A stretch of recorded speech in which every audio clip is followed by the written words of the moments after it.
بالأدب تنال أعلى الرتب فعش حياة العلماء. ایک دوسرے کو عزت دو، برداشت کرو. میرے نبی نے فرمایا بہترین مسلمان وہ ہے جو بیوی سے اچھا سلوک کرتا ہو، اور بیوی سے فرمایا میری شریعت میں سجدہ ہوتا تو بیوی سے کہتا خامد کو سجدہ کر. بہترین صدقہ اولاد کی تربیت ہے. پورا گھر میرے نبی نے نقشہ ہر ایک کی قیمت بتائی. ماں تیرے قدموں تلے جنت، کہ کاش میری ماں زندہ ہوتی، تم دیکھتے میں کیا کرتا. میں عشاء کی نماز کے مصلی پر ہوتا، میں سورۃ فاتحہ پڑھ رہا ہوتا، ادھر سے آواز آتی میری ماں کی محمد، تو میں نماز توڑ کے کہتا لبیک اماں جان.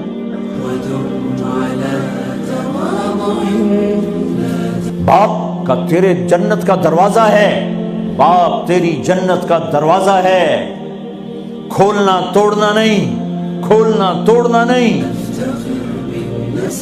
توڑ دیا تو جنت میں نہ جا سکو گے. سب سے بہترین مسلمان جو بیوی سے اچھا سلوک کرے، سب سے بہترین عورت جو اپنے خامند کی منشا کو دیکھے. پھر آپ نے ایک عجب بات فرمائی جو معاشرے میں بہت بوجھ بنتا ہے جس کا. ہاں بھائی تمہیں ایسا صدقہ بتاؤں جس سے بڑھ کے کوئی صدقہ نہیں، تمہیں ایسا صدقہ بتاؤں جس سے بڑھ کے کوئی صدقہ نہیں. انہوں نے کہا جی کیا؟ کہا الابنۃ المردودہ، جس کی بیٹی کو طلاق ہو گئی یا بیوہ ہو گئی اور گھر واپس آ گئی ماں باپ کے، یا ماں باپ نہیں ہے تو بھائی ہیں، وہ ایک بوجھ بنتی ہے ماں باپ پر بھی، اور بھائی تو ویسے ہی باغی ہو جاتے ہیں. میرے نبی نے فرمایا اس بچی پہ خرچ کرنا کائنات کا سب سے افضل صدقہ ہے. گھر، ایک گھر کیسے چلتا ہے؟ ہمارے ہاں پنجاب سندھ بلوچستان سرحد میں بہنوں کو وراثت میں کوئی حصہ نہیں ملتا، سب بھائی کھا جاتے ہیں. میرے نبی نے فرمایا جس کو اللہ نے 2 بہنیں دیں اس نے ان کا حق ادا کیا، شادی کی حق ادا کیا. ماں باپ کی وراثت میں سے ہوتا ہے.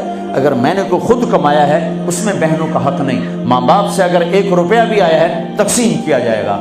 جس نے بہنوں کا حق ادا کیا، شادی کی حق ادا کیا، اس پہ جنت واجب ہو گئی. جس کو اللہ نے 3 بیٹیاں دی اس نے ان کی ڈولی اٹھائی، وہ جنت میں میرے ساتھ یوں ہوگا. ایک بولے اگر 2 ہوں، کہ جس نے 2 بیٹیوں کی شادی کی وہ بھی ایسے ہوگا. اللہ بھلا کرے. ایک صحابی کا کہ جس کی 1 ہو، کہ جس کی 1 ہے، اگر اس نے اس کو عزت سے رخصت کیا تو وہ بھی میرے ساتھ ایسے ہی ہوگا. پھر کئی بچیوں کو طلاق پڑی ہے کہ اس کو بیٹا نہیں ہوتا. یہاں آنے سے پہلے کا واقعہ، پنڈی سے بچی رو رو برا حال اس کا. میں تو فون سنتا ہی نہیں ہوں ایسے کہ میرا تو کلیجہ پھٹ گیا ہے. ہے کہنے لگی کہ سسرال نے کہا تھا بیٹی ہوئی تو طلاق دے دیں. میں نے کہا اس میں میرا کیا قصور ہے، اور بیٹی ہی ہوئی اور مجھے طلاق پڑ گئی اور میں گھر آ گئی 22 سال کی عمر میں. بیٹی دینے والا اللہ اور ظلم کرنے والا سسرال. میرے نبی کو اللہ نے بیٹے دے کے اٹھا لیے. قاسم اٹھا لیے، عبداللہ اٹھا لیے، ابراہیم اٹھا لیے. 4 بیٹیاں دی، 3 زندگی میں اٹھا لی. زینب، ام کلثوم، رقیہ، تینوں آنکھوں کے سامنے چلی گئیں. فاطمہ سے نسل چلی. آپ نے فرمایا لوگوں کی نسل بیٹے سے چلتی ہے، میری نسل میری بیٹی فاطمہ سے چلی. اس لعنت کو دھویا. عورت کا کیا قصور ہے اگر اس بیچاری کو بچیاں ہو رہی؟